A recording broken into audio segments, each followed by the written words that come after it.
Hello, it's Chaplin73 here. Good evening to you all. I hope you're all keeping well. This video is going to be very different to the usual videos that I've been doing lately. Normally I interview another artist. Today I'm following up from the question that I asked on my social media, because basically the question I asked was, I'm looking for questions that I can answer on a video or series of videos about me, my art, and the creative stuff that I do. So let me know your questions below. Thank you to everybody who got in touch and put their questions either on my Instagram feed or on my Facebook. It means a lot to me that people are responding and that I can interact with people who want to know a bit more about me. So I will jump straight in with the questions, and I will go from the top to the bottom. So I will go to newest first and then scroll down to the bottom so that I get the first question that came in. The first question was from Bobby Guy Art over on Instagram, and it was boxers or briefs. Obviously he wasn't taking the subject particularly seriously, but I'll give him an answer anyway.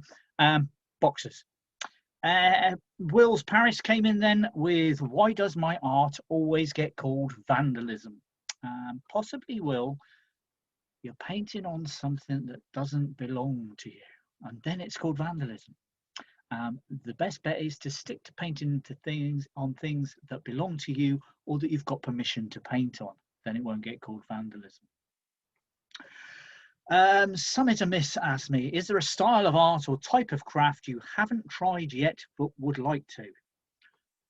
Yes, there's quite a few, to be honest. One that springs to mind is oil painting.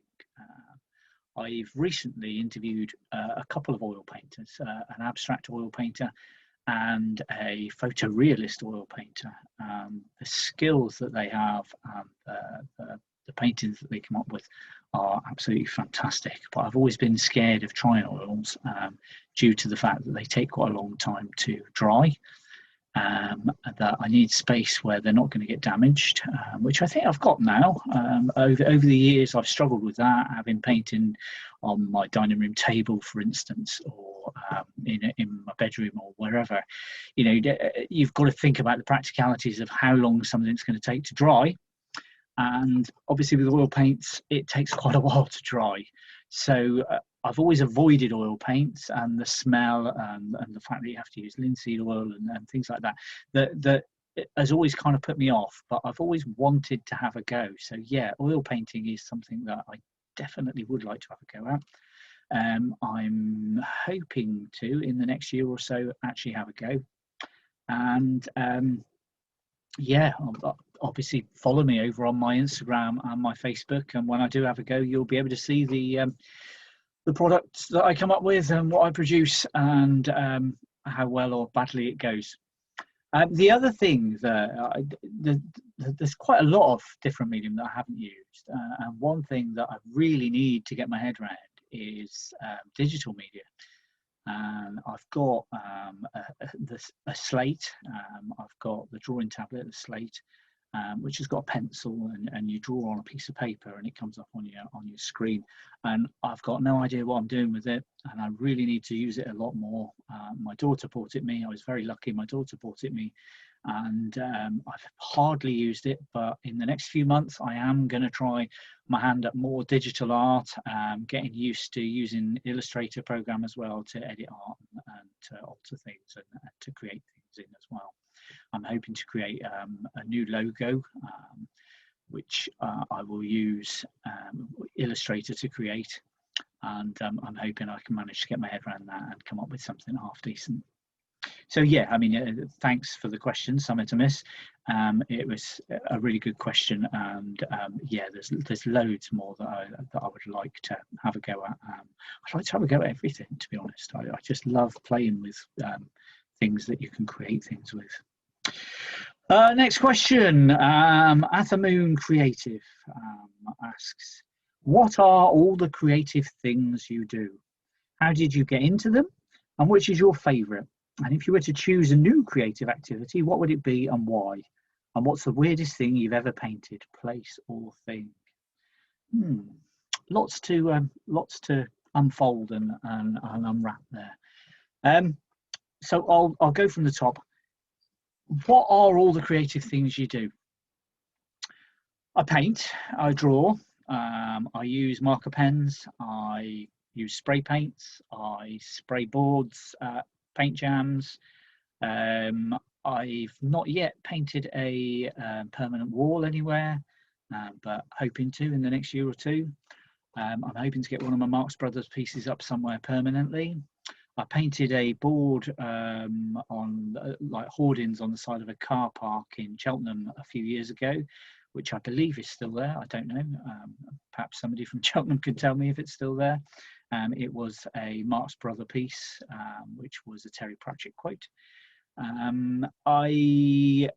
What else do I do? I make props for my local players group. I act in my local players group, if you can call it acting, generally pantomime stuff, although I did do a serious play last year, which was to commemorate on Remembrance Sunday, and it was about the trenches and World War One, which was my first pop at serious acting. I quite enjoyed it. I might do another one. I know that the person who wrote that, Linda, who's a friend of mine, she has asked me to be in another play at some stage. So hopefully I can have another go at serious acting. What else do I do? I write poetry. I write poetry over on Instagram. C73 Poetry over on Instagram. I have a go at poetry. It's something that I've done for many, many years, but I've not long started the Instagram, probably about a year or two ago. Started the Instagram. What else do I do? I've had a go at writing before. I've started writing stories, never really got very far with it. I'm trying to think of anything else that I do. Yeah, I think that's about it. Yeah. So what was the next part of the question? How did I get into them? I've always been creative. I've always been drawing. My brother and my sister will tell you that when I was young, I was always drawing. I was always creating something. I was always colouring in or painting or drawing. Or I had this Mighty Men and Monster Maker thing that you rubbed crayons across. You did like a rubbing and it gave you the outline and then you coloured it all in. I used to spend hours doing those when I was quite young. And then as I got older, I got more into graphic type drawing, drawing in 3D with vanishing points and things like that. I did design and communication as one of my options at GCSE. Which I thoroughly enjoyed, but it gave me a very graphic-y way of drawing, which I've been trying to get out of ever since, and to try and take up a much more drawing type style, and a freer style rather than a rigid drawing style. What else? Yeah, I mean, that's how I got into it. I've just always done it. When I left school and I joined Bude Art Society up in Bude where I used to live. I did a few paintings there, did some work for them as in communications where I did their articles for the newspaper. And then I moved away from Bude and started a family and moved all the way down to West Cornwall, down at Trewellard, down near Penzance and St Just and all that lot, down that end. And there's a huge history, a very, very rich history of art. And even though I wasn't painting a lot at the time, I was borrowing books from the library and reading about artists and all the local artists from Cornwall. So yeah, I've always had a love for the arts and anything to do with art. Just before I left school, I did my first year of the sixth form, and as part of that, I did A-level art. Started my A-level art, actually quit, and I finished my A-level art many years later at college. But when I was at school, we did a week's activity which was sculpture, and I learned all about people like Richard Long and how art wasn't what I had in my brain as art. It wasn't necessarily a fruit bowl or anything like that. It could be something very much abstract and very much, and Richard Long introduced me to sort of like using words in art, which I've had a love for ever since. And some of my favourite artists, Jenny Holzer, Barbara Kruger, use words in their artwork, which I absolutely love. I've tried to do that with the artwork that I produce. And over the next year or two, I will be learning a lot more about the actual sign writing side of things, so that my art can improve. I think the character's going to stay there, the Marx Brother character. It may change or deviate from what it is now, but you know, as I progress with my art career, but I think I will stick to the Marx Brother, exclamation marks for statements, quotation marks for quotes, question marks brother for questions, and actually concentrate on how the text looks and how the words look next to that, and look at sign writing techniques that people have used over the years, and try and perfect that a bit more, and try and use a bit more skill in the way that I write things. If you were to choose a new creative activity, what would it be and why? I think to be honest, I've got enough to be getting on with without choosing anything new. Possibly, I don't know. I really don't know, actually. It's a really good question. A new creative activity, possibly sculpture, possibly casting in metal, or welding bits of metal together. I've always quite fancied having a go at that. So yeah. What's the weirdest thing you've ever painted, place or thing? I painted a pair of shoes when I was a teenager, and they were awful, but they were very weird. So I'd say that's probably the weirdest thing I've ever painted. I've also tried painting things like sci-fi monsters from out of my mind, and some of them have turned out a bit weird. But yeah, probably the pair of shoes was probably the weirdest looking thing that I've ever painted. They looked sort of like a cross between ladybirds and dominoes and all sorts of weird things. So yeah, probably that. Next question. This is from non16xv1, non.xv1_ on Instagram. And this one says, which comes first, the picture or the words? Do you draw, then add your quote, or do you find a quote that gives you the drawing? It really depends. I don't have a rigid formula. Generally, quite often I will think of a quote and think that's a really good quote, I can do that, and then decide which of the Marx Brothers to use with it, as to whether it's a statement, a quote of somebody famous, or a question, and then turn that into a piece of art. Sometimes I just paint a background and paint a character on it, and then come back to it at a later date and just put some words into it. So yeah, it is very much sometimes the thing that just grows. So yeah. Corporates question. Corp, hello Corp.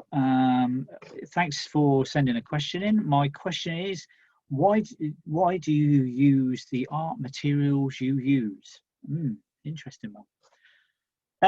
I think to start with, I started using acrylic paints just because of the ease of getting them, and the ease of storing them and using them, and they don't take up much space. I had a few tubes in a tub with some pens. Gradually it's grown, and now I've got art materials coming out my ears, and a big Shedio to store them all in. But it used to be that I would draw, I'd use coloured pencils, I'd use felt tip pens, I'd use marker pens. I went on to using sort of like fine line pens, the Uniball fine tip pens, and then moved on to seeing work like corporates, actually Corp's work where he used Poscas. That kind of introduced me to Poscas, Miss War and people like that using Posca pens. Inspired me to buy in some Posca pens and utilising them in what I do. Spray paints, obviously, you know, seeing other artists using spray paints and wanting to do something bigger and quicker and easier than painting everything by hand with a small brush, covering large areas, a spray paint is just perfect for that job. So I kind of progressed on to using spray paints then. I use book pages because they're easy to get hold of. I don't have to have specific paper or canvas or board around. I can just rip a page out of a book, doodle something on it, slap a bit of paint on it, go around the outline with a marker pen, and I've got something that I can stick up. And you know, all these things on the wall behind me are done on book pages or music paper or some form of recycling. I think that's quite a good thing to do. Quite often books just get discarded and thrown away.